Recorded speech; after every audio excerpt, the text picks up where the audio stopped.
welcome back. So, you guys have been doing a web quest the past 2 days, and today we're going to work on going through some of the things you should have discovered in your quest of the web.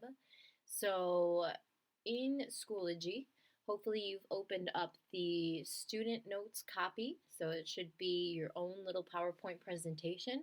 And what I'd like you to do is, as I go through these slides here on my end, I'd like you to fill in those little blanks that you see within the PowerPoint slide notes on your end. And at the end of this little presentation, there's going to be a short Schoology exit slip with a couple multiple choice questions about some of the slides here. But you'll be able to use your notes that you take as we go through this video on that little exit slip, so you should be just fine. Sorry, I'm in my basement and I'm cold, so I'm wearing my blanket. Anyway, so we're talking about earthquakes, and to talk about earthquakes, we need to talk about plate tectonics. So remember, plate tectonics is the movement of the plates of the earth, which is that section of crust at the very, very top, right? It's what you and I are standing on right now. And although we can't feel those plates moving, they are definitely moving slowly but surely. And when plates move, right, we can have a convergent boundary, we can have a divergent boundary, or we can have a transform boundary where they kind of slip and slide past each other. So earthquakes can occur at all of those boundaries. We talk about mostly, though, that transform boundary where they slip and slide past each other, releasing energy, and then we feel it as an earthquake. So any kind of vibration in the earth crust is considered an earthquake. They usually occur along fault lines where there's a lot of stress between the rocks, right? So we've seen fault lines before. They look kind of like that to us. If we were to look at them from sort of the side view, it might look something like this. So there's that transform, right, where we're slipping and sliding past each other. So that zone right here is considered the fracture zone. And there's a lot of stress between the rocks there because they're rubbing and they're pushing and they're, so it's a stressful situation, right, when they're pushing against each other like that. So when they slip and they push, it can occur very rapidly, and then that feels like an earthquake. So these fault lines can range from a few millimeters to kilometers long, right? So huge range there in the size of the faults and the size of these cracks in the crust. So the elastic rebound theory explains this movement here. So it says the rocks on either side of the fault are moving slowly, right? Slowly but surely, plate tectonics. If the fault is locked, meaning they don't have a lot of room, that stress is going to increase a lot. And when they are stressed past a certain point, they're fracture or break apart, separate at their weakest point, and then spring back to their original shape or rebound. So they kind of move a little bit and then they come back together. So that's like the rebound part of it. So elastic, you think of like a rubber band, right? If you pull it back, you let it go, right? It springs back or it rebounds back forward.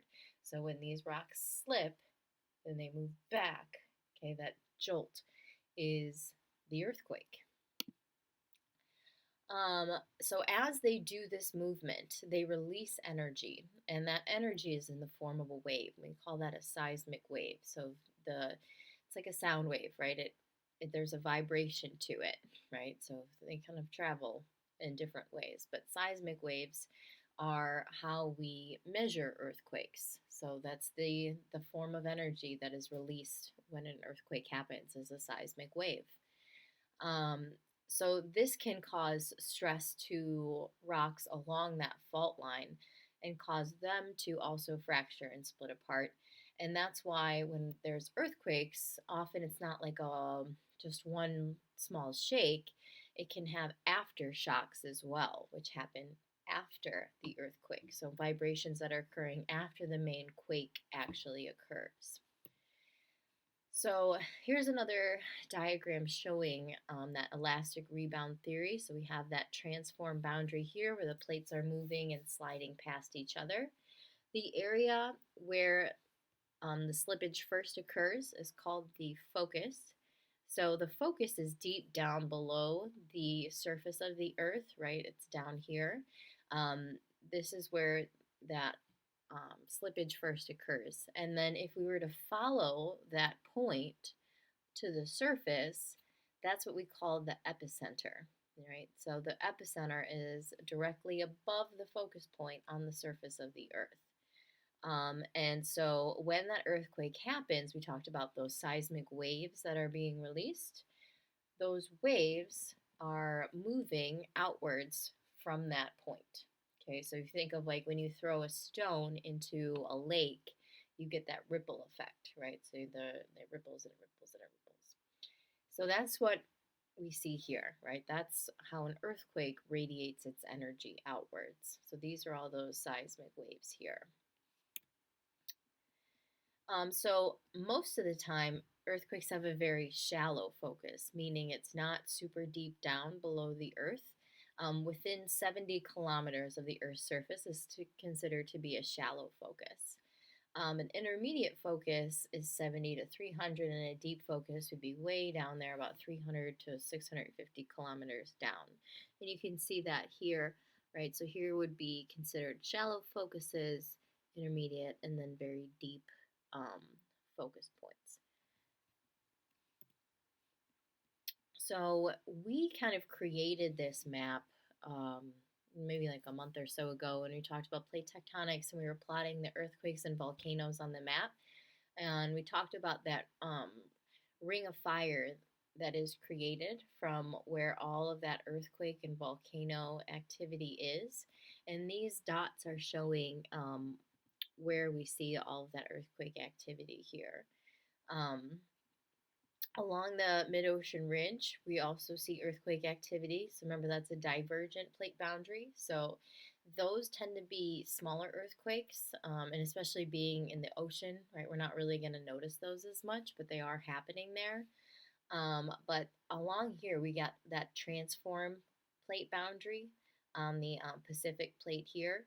And that's when they're really, rubbing and sliding past each other. That San Andreas Fault in California, we see a lot of earthquakes there.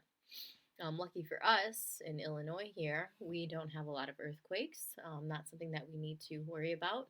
Maybe more so like tornadoes, but we don't even have that many of, knock on wood, around here. So we talked about the San Andreas Fault in California, right? So that being a very high hazard shown in red here. And then again, here's us, pretty low hazards for us. Not many earthquakes happening for the Midwestern states.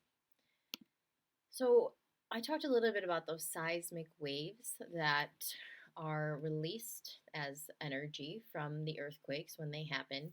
Those waves are detected with what's called a seismograph, and that's what we see right here.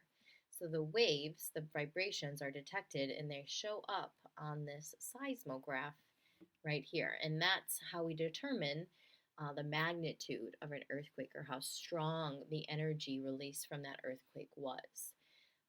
So it says it's consisting of three separate sensing devices. One records the vertical motion of the ground, and the other two record the horizontal motion in the east-west and north-south directions. So we've got three different recordings in a seismic wave.